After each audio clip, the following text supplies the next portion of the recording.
السلام علیکم ورحمۃ اللہ۔ میرے معزز سامعین، آپ کا خیر مقدم ہے یونانی ویڈیو لیکچر سیریز میں۔ آج جس مرض پر ہم گفتگو کرنا چاہتے ہیں وہ تھرامبوسائٹوپینیا ہے۔ یہ مرض کیسے پیدا ہوتا ہے، اس کی ہم پیتھوجینیسس کو سمجھتے ہیں۔ بون میرو میں کوئی خرابی واقع ہو جائے، یا دوا کا اثر ہو جائے، یا انفیکشن ہو جائے، یا خودکار بیماری ہو جائے، ان میں سے کسی ایک کی وجہ سے بھی پلیٹلیٹس کی تعداد میں کمی ہو سکتی ہے، جس کی وجہ سے خون جمنے کا ابتدائی مرحلہ متاثر ہوتا ہے، چھوٹی رگوں سے خون بہنے لگتا ہے، پیٹیچیائی اور بروسس دکھائی پڑنے لگتے ہیں، ناک، مسونوں اور جلد سے خون دکھائی پڑتا ہے۔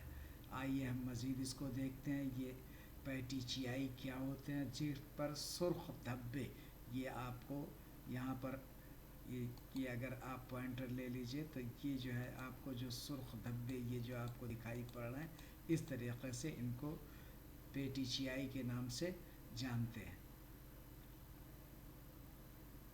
قلت صفاء الدم طبی اصطلاح میں کہتے ہیں تھرامبوسائٹوپینیا کا یونانی طبی اصطلاح میں نام قلت صفاء الدم ہے۔ اس میں خون کے پلیٹلیٹس کم ہو جاتے ہیں، جو خون کی ابتدائی جمنے میں اہم کردار ادا کرتے ہیں۔ تھرامبوسائٹوپینیا از اے ہیمیٹولوجیکل ڈس order characterized by a decreased platelet counts in the circulation, resulting in defective primary hematostasis and increased tendency to bleed۔ یہ آپ کو جو دکھایا گیا پیتھوجینیسس وہی ہے۔ آپ کو اہم علامات: جلد پر سرخ دھبے بنتے ہیں، نیل پڑ جاتی ہے، نیلگویت دکھائی پڑتی ہے، مسونوں سے خون، ناک سے خون، خواتین میں زیادہ ہے، اصل خرابی پلیٹلیٹس کی کمی ہے۔ نارمل پلیٹلیٹس کی تعداد کتنی ہوتی ہے؟ 1.5 لاکھ سے 4.5 لاکھ پلیٹلیٹس پر مائکرو لیٹر آف بلڈس پایا جاتا ہے۔ جب اس کی تعداد 1.5 لاکھ سے بھی نیچے آ جاتی ہے تو ہم اس کو تھرامبوسائٹوپینیا کے نام سے جانتے ہیں۔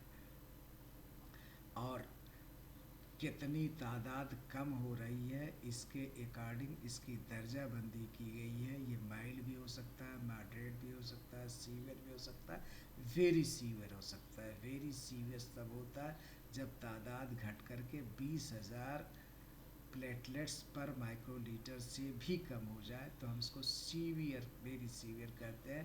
شدید بخار، ڈینگو وغیرہ کے بعد دیکھنے کو یہ ملتی ہے۔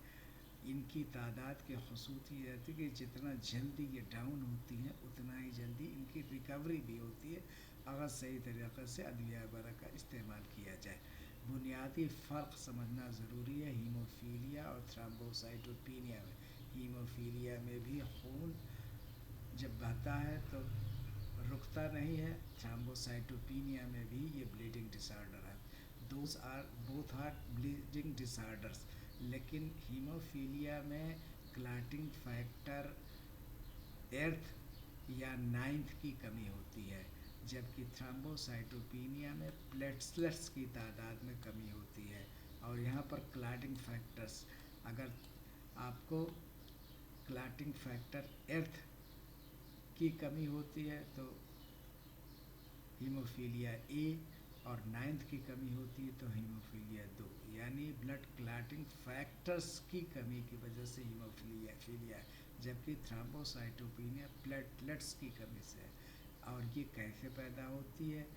ہیموفیلیا یہ موروثی ہے، یعنی ایک خاندان سے دوسرے خاندان میں منتقل ہوتی ہے، لیکن یہاں پر تھرامبوسائٹوپینیا میں ایسا نہیں ہے۔